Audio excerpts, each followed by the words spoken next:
Hey friends, if you wish to fix Windows Update error 0x80070541 on your Windows computer, then please watch this video. I will guide you through the resolutions.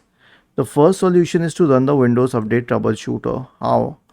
Right click on the Start button, select Settings from the menu, go to the System tab on the list on the left hand side, scroll down and select Troubleshoot, click on Other Troubleshooters. Click on Run corresponding to the Windows Update Troubleshooter and it will start detecting problems and fix them. The next one is to manually download the update from the Microsoft Update Catalog. Okay, search for Microsoft Update Catalog and hit enter. Then go to catalog.update.microsoft.com and search for the latest month and year in the MMYYYY format. Okay, and hit enter.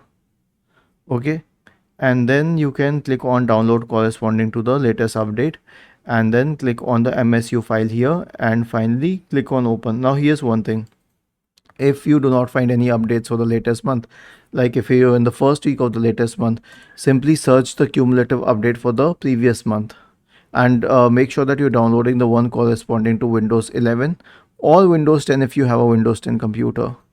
This should be correct. The next one is to manually download the update from the Microsoft Update. The next one is to pause or defer the updates.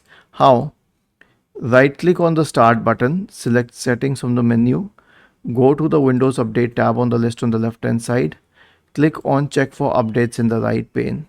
And once you have checked for the updates, you can pause them for 1 week. Click on this option to pause for 1 week.